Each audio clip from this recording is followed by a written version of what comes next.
환경과 관련된 간단하지만 심화적인 이야기, 황고리즘. 유튜브 재밌다. 뭐 하고 있었냐고요? 저 유튜브 보고 있었어요. 할 거 없으면 놀아도 되잖아요. 이미 할 것도 다 끝났고. 할 거 다 했다니까요. 공부하다가 잊으시는데. 아니, 이것도 공부해요. 요즘 시민 미디어랑 1인 미디어 섞으려고 하는데 필요하다고요. 아, 컨텐츠 제작할 거 한 건 더 남았다고요? 이런. 자, 세상이 발전하면서 우리의 공간은 옮겨지고 있습니다. 메타버스니 가상 공간은 옮겨진다고 얘기 많이 하죠? 솔직히 그런 게 우리에게 익숙지는 않아요. 솔직히 저도 그렇고요. 하지만 가상 공간과 우리의 공전은 계속 발전하고 있어요. 저장 공간이 가상으로 옮겨지고 영상 플랫폼은 지상파에서 유튜브로 옮겨가는 중입니다. 그런데 이런 기술의 핵심은 대체 뭘까요? 컴퓨팅 파워와 저장 공간이 아닐까 생각합니다. 그렇다면 기술을 발전하는데 이 기술을 대체 어디에 둬야 할까요? 뭐 개인이 둔다고 문제가 생기는 부분은 아니죠. 그런데 어딘가 부피 차는 소리가 들리지 않아요? 이 공간을 한 곳으로 모을 수는 없을까요? 그게 바로 클라우드 컴퓨팅이죠. 클라우드 스토리지로 쓸 수도 있고 유튜브와 같이 영상을 스트리밍하는 등 용도로 활용할 수도 있죠.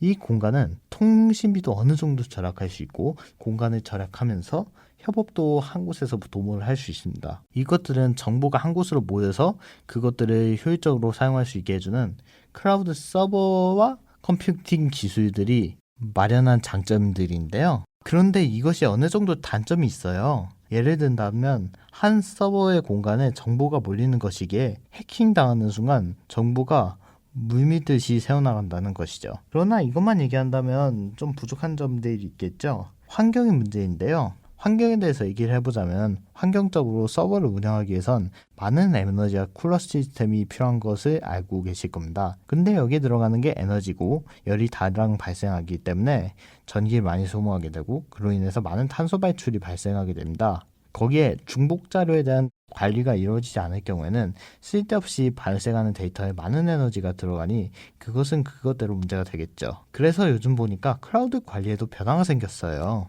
이번에 구글 클라우드 보셨나요? 같은 파일이 있으면 바로 가기로 대체하고 그 파일을 없애주고 있어요. 또한 MS는 클라우드 서버를 바닷속에 놔두면서 해류를 통해 열을 식히는 참신한 방식을 시도하고 있고 네이버는 자체 기술을 통해 산림 속에서 서버를 만들고 나무를 심는 등의 노력을 통해 친환경적으로 운영하고자 노력하고 있어요. 그렇다면 앞으로의 클라우드 기술은 어떤 방식으로 발전하고 더 나은 환경과 생활을 향해 어떤 모습을 이루게 될까요? 이 부분의 경우에는 사실 저희가 예측할 수 있는 부분은 아닙니다. 하지만 이것에 대해서 기대를 하는 건 저희의 몫이죠. 기대되는 마음을 담아 이 이야기를 다루게 된 장지환 서포터즈였습니다. 안녕하세요. 인천 환경 미디어 서포터즈 그린 제작단 장지환입니다. 두 번째 코너입니다. 사실 앞 코너에서 얘기만 털었던 것 같은데 또다시 얘기만 턴다라. 사실 어쩌다 보니까 이 이야기를 다시 꺼내게 되었네요. 제가 처음으로 모 신문사에서 다뤘던 기사가 ESG인데 찬입 다 우려나온 상황이었거든요. 근데 또 처음이라고 ESG라니. 우선 기업가의 덕목에는 무엇이 있을까요?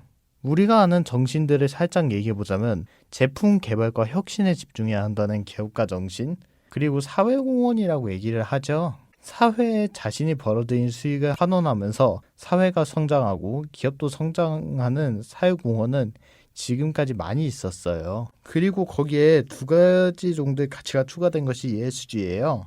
그 두 개의 가치가 뭐냐고요? 기업의 정직한 운영, 그리고 환경이에요. 기업을 운영할 때 직원에게 갑질하지 않고 환경을 챙기면서 기존 사회 공헌을 유지하는 게 ESG의 핵심적인 부분이에요. 그런데 이 개념이 왜 중요할까요? 기업에 있어서 투자는 정말 중요한 요소예요. 투자금이 있어야만 아무래도 새로운 사업을 벌리거나 기존 사업을 유지하고 경쟁력을 제고할 수 있기 때문인데요. 이 개념을 많은 연기금들이 챙기기 시작했어요. 연기금이라고 한다면 보통 국민연금, 네덜란드 연기금, 뭐 기타 등등 이런 연금들이 떠오르실 텐데 거기 맞거든요. 거기에다가 최근에는 많은 자산운용사들까지 이 개념에 뛰어든 탓에 이 부분에 대해서 민감한 기업들이 많이 늘어났습니다. 그럼 또 여기서 또 궁금한 부분이 생기죠.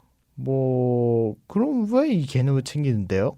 이 개념을 챙기는 이유는 미래 가치에 대한 투자를 통해 연금의 장기적 유지 목적도 있을 거예요. 근데 이것을 챙기는 기업이 계속 안정적으로 돈을 벌어다 준다는 인식이 존재하기 때문이에요. 한번 생각을 해보자면 하나의 물건을 3사 독점으로 만든다고 가정하는데 A사는 인천 어디강에다가 폐수를 버리면서 물고기가 둥둥 떠오르는 것을 보고도 방치하고 B사는 오너가 며칠 전에 직원에게 갑질했다가 뒤통이 났어요.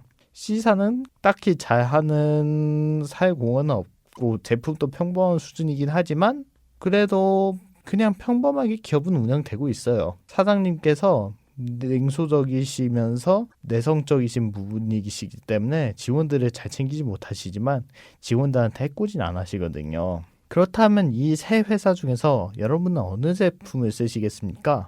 많은 분들께서 분명 이 상황에서는 이 제품을 쓰시게 될 것입니다. C사의 제품을 쓰게 되실 텐데요. 이처럼 최근에는 기업에 대한 평가가 부가 요소로 반영돼서 구매하는데 그 배점이 많이 커졌습니다. 그러한 사회적 가치를 존중을 해야만 물건들이 많이 팔리고 이에 따라 이러한 사회적 가치를 존중하는 제품과 회사가 만들어져야 된다는 인식이 MZ세대 안에서 퍼지게 되면서 기업들 또한 이 개념에 많은 투자를 하고 있는 것이죠. 그래서 요즘에 국가적으로 이런 가치를 실현할 수 있도록 많은 노력을 하고 있고 각 기업도 많은 투자를 하고 있어요. 대표적으로 지금 하고 있는 인천환경미디어서포터즈도 KB국민은행 지원으로 이루어지니까요. 또한 대한상공회의소에서는 수석 두 대표를 ESG 관련 인사로 진행하는 등 많은 노력을 들이고 있습니다. 그런데 요즘에 들어가면서 많은 분들께서 착각하는 상황이 펼쳐지고 있어요. 특정 분야 하나만 챙기면 완성되는 게 ESG다. 저도 그렇게 편한 세상이면 참 좋을 것 같아요. 결론부터 얘기해 볼게요. ESG는 실천과 이념이에요. 면제부나 망토가 아니에요. 다만 거기에 돈이라는 것이 곁들여지다 보니까 극단적이지만 네이밍만 사용하고 깔딱깔딱 척하는 마케팅의 경우가 많이 생겼어요. 그걸 그린워싱이라는데 그런 기업 국내외로 엄청 생겼고 많이 존재해요. 근데 그것을 까먹는 사람들이 너무 많다는 것이 사실입니다. 그리고 ESG라고 얘기를 하지만 정작 하나만 어줍지 않게 챙기고 실천한다면서 포장하는 정치인 기업이 많이 생겼어요. 그 뜻을 잘 알고 전부 다 최대한으로 실천하는 게 필요한데 그렇지 않고 이쪽도 똑같지만 뭐 그래도 ESG를 아예 이용하는 그린워싱보다는 낫다고 판단하면서 홍보를 해요. 어줍지 않게 기여만 하고 빠지는 경우가 많아요. 언론사들도 마찬가지예요. 많은 언론사들이 ESG 클럽을 운영하면서 관련돼서 홍보 기사를 작성해 주는데 문제는 이 클럽에 가입하려면 돈이 들어가요. 사실 그거죠. 홍보 기사. 언젠가부터 뉴스로 광고로 보이는 사람들이 많은데 ESG가 그것에 기여하는 경우가 좀 있다고 볼 수 있어요. 애석하지만 앞서 말씀드렸다시피 ESG는 면제부나 망토가 아니에요. 독일에서 신교를 창시한 마르틴 루터가 카톨릭이 면제부를 까딱까딱 팔면서 돈을 버는 것을 알고 이것에 괴리감을 겪으면 신교를 만들었죠. 중요한 것은 실천이라고 얘기하면서요.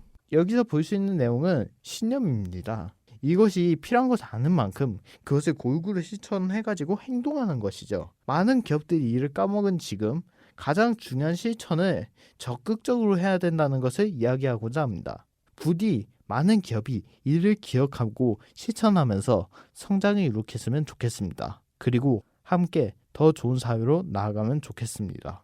지금까지 이 이야기를 다룬 장지환 서포터즈였습니다. 인천 환경 뉴스를 브리핑해 보겠습니다. 하천상화로 전 세계 500마리밖에 남지 않는 1급 조류인 저어새가 이런 저어새가 해마다 번식을 하는 공간이 인천에 있는데요. 바로 남정유수지입니다. 이런 저어새를 보호하기 위해서 사회가 발뻗고 나섰는데요. 핵심 서식지 행동 변경을 파악하기 위해 추적기를 부착하는 등 지역, 시민, 사회와 인천시의 노력을 이어가고 있습니다. 또한 인천시 서식지 보호 프로그램과 더불어 체험, 교육 프로그램 등 저어새와 소중함을 알리고 자른 인천을 대표하는 기체종인 점박이 물범, 금개구리 등 보호하기 위해서 노력하고 있다고 인천시는 밝혔습니다. 다음 소식입니다. 최근에 들면서 나리아 현상이 더욱 활발히 일어나면서 많은 문제가 발생하고 있었습니다. 스페인은 여자아이들을 뜻하는 나리아 서태평야 해수면 수온 평년보다 상승하는 현상인데요. 그로 인하여 남아백혈화 가뭄이 발생하는 등 그 문제는 날로 심각해지고 있습니다. 이러한 상황 속 강화도 가뭄이 들었습니다. 물이 안정적인 공급이 이루어지지 않으면서 농민들의 물과 씨름이 날로 깊어가고 있는 상황인데요. 저울수위 33%를 달할 정도로 심각한 상황입니다. 작년 강화도 저수의 저울을 90이라는 것을 감안할 때 너무 낮은 저울수율입니다. 이에 인천 강화군청은 소방차나 내미꾼차를 활용하여 급수 등을 검토하고 있다고 발표했습니다. 한편 강화도에서 거의 상시적으로 가뭄이 발생한다는 점에서 강력지자체라 국가 많은 노력을 투자가 필요할 것이라고 보입니다. 또한 신나 안보부의 중요성을 날로 중요해야 하는 상황으로 이러한 가뭄 계속 찾아온다면 농민들이 뿐만 아니라 식량 요리해서 판매하는 상점 주인 그리고 물가 고통받는 시민들의 고통이 많이 커질 것이라 보인 만큼 가뭄에 대비하여 비측량을 더욱 철저하게 관리할 필요가 있다고 보입니다. 마지막 뉴스입니다. 한겨레 미즈 스포츠 글의 제작자 활동이 드디어 시작되었다는 소식입니다. 뉴스, 라디오, 다큐로 나누어지는 한겨레 미디어 스포츠는 근인 제작자는 환경, 특히 지역, 환경과 관련된 소식을 다양하게 시민의 관점으로 전달할 예정인데요.